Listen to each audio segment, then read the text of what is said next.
पहले जन्म में कौन थी द्रौपदी? जाने कैसे हुई पांचाली की मृत्यु। द्रौपदी एक अत्यंत समझदार, बुद्धिमान, कर्तव्यपरायण व महत्वाकांक्षी महिला थी। युधिष्ठिर के कारण उनके हाथ में सत्ता व शक्ति थी, जिसका सही उपयोग करना वो जानती थी। यदि वो युग स्त्रियों का होता तो द्रौपदी का निश्चय ही सत्ता में और भी अधिक योगदान व हस्तक्षेप होता। लोग उन्हें या तो एक बिना सोचे समझे मुख से आग निकालती एक बेवकूफ नारी के रूप में देखते हैं जो युद्ध का कारण बनी, या एक अबला के रूप में जो 5 भाइयों में बांट दी गई व सारी उम्र दुखी रही। ये दोनों ही असत्य हैं। द्रौपदी की शक्ति ही अपने 5 पतियों से थी। दुख उन्होंने मात्र 13 वर्ष झेले, बाकी का सारा जीवन उन्होंने एक महारानी व साम्राज्य के रूप में बिताया। चाहे द्यूत में जो हुआ हो, न उन्होंने किसी और के समक्ष अपने पतियों को दोष दिया, न भी उनका साथ छोड़ने के विषय में सोचा, बल्कि जीवन की अंतिम सांस तक उनके साथ रही। यह उनका पतिव्रत धर्म पालन भी था व राजनीतिक जरूरत भी। बहुत कम नारियां होती हैं जो पत्नी व रानी पहले होती हैं व मां बाद में, और द्रौपदी एक ऐसी ही स्त्री थी। ना वो देवी थी ना खलनायिका, बस हर मनुष्य की भांति अच्छी व बुरी दोनों का मिश्रित रूप थी।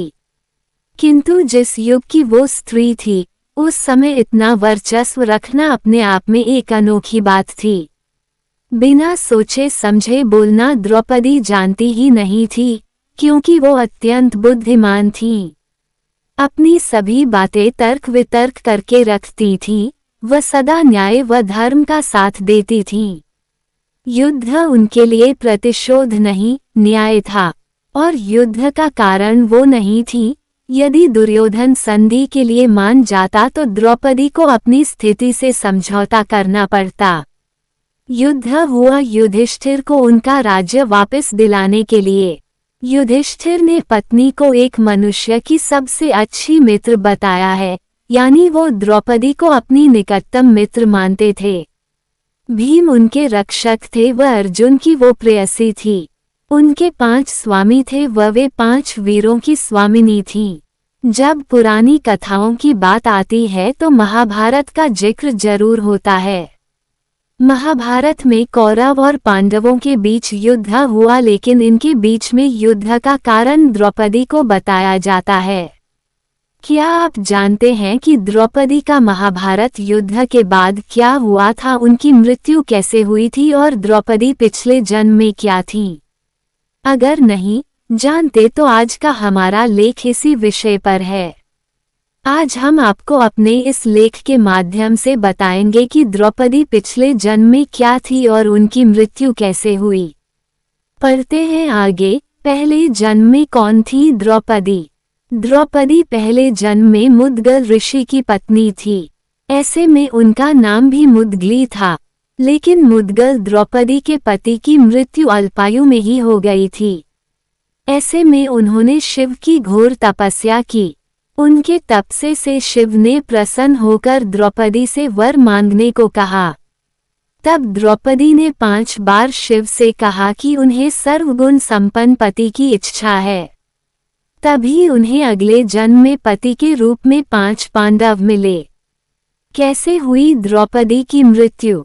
जब महाभारत का युद्ध खत्म हुआ तो उसके बाद द्रौपदी और पांडवों ने एक दूसरे का साथ नहीं छोड़ा। अंतिम यात्रा से पहले युधिष्ठिर ने परीक्षित को हस्तिनापुर का राजा बनाया और पांडव द्रौपदी और अपने कुत्ते के साथ अंतिम यात्रा पर निकल गए। बता दे कि पांडव और द्रौपदी को लेने के लिए इंद्र का रथ आया था, लेकिन उस रथ पर कुत्ता नहीं जा सकता था, इसलिए उन लोगों ने रथ को खाली भेज दिया और खुद पैदल यात्रा शुरू कर दी। ऐसे में वह हिमालय के जरिए स्वर्ग की ओर चल दिए। शुरुआत में दक्षिण के समुद्र तट पहुंचे, फिर ऋषिकेश और फिर हिमालय की ओर चले। ऐसे में द्रौपदी बीच में ही गिर गई और मर गई। जब कारण पूछा गया तो युधिष्ठिर ने बताया कि द्रौपदी भले ही हम 5 पांडवों की पत्नी थी, लेकिन उन्होंने अपना धर्म पूरा नहीं किया। उनके मन में हमेशा से अर्जुन के लिए ज्यादा प्रेम रहा है। ऐसे में उन्हें कुछ समय के लिए नर्क में जाना पड़ेगा। यही कारण है कि वह स्वर्ग की यात्रा भी पूरी नहीं कर पाई। पांडव और द्रौपदी की मृत्यु कैसे हुई? किस पाप के कारण पांडवों से पहले द्रौपदी की मृत्यु हुई थी? वृष्णिवंशियों के अंत का समाचार सुनकर सभी पांडवों ने द्रौपदी को संग में लेकर महाप्रस्थान का निर्णय लिया।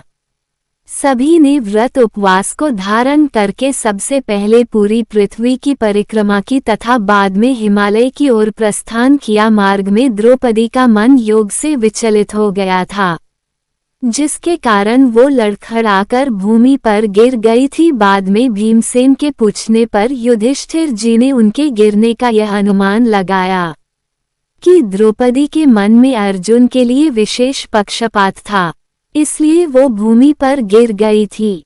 कुछ लोग युधिष्ठिर जी के अनुमान को द्रौपदी के अपराध के रूप में प्रचारित करते हैं, लेकिन यह उसका अपराध कैसे हो गया? क्योंकि सेवा में तो उसने कोई पक्षपात नहीं किया था। यहाँ तक कि जब धृतराष्ट्र ने उनसे वर मांगने के लिए कहा था तो उन्होंने सबसे पहले युधिष्ठिर को ही दासत्व से मुक्त कराया था, तथा उसके बाद में जब धृतराष्ट्र ने वर मांगने के लिए बोला था तो बाकी पतियों को उन्होंने बंधन मुक्त करवाया था। अकेले अर्जुन के लिए उन्होंने कुछ नहीं मांगा था, तथा अर्जुन के लिए विशेष प्रेम होना स्वाभाविक था, क्योंकि उनका जन्म ही अर्जुन के लिए हुआ था। स्वयंवर में उन्हें जीतने वाला अर्जुन ही था, तो स्वाभाविक है कि पहले पति के रूप में उन्होंने उसे ही माना होगा। यहाँ तक कि अर्जुन और भीमसेन ने ही उन्हें अन्य राजाओं से बचाया था, तथा इस घटना के बाद में ही द्रौपदी को पता चला था कि उन्हें अन्य पांडवों की पत्नी बनना है। जब देवराज इंद्र से युधिष्ठिर जी ने भाइयों और द्रौपदी के लिए भी स्वर्ग में जाने का उपाय करने के लिए कहा था, तो इंद्र ने भी सभी के पहले ही स्वर्ग आगमन की बात बताई थी।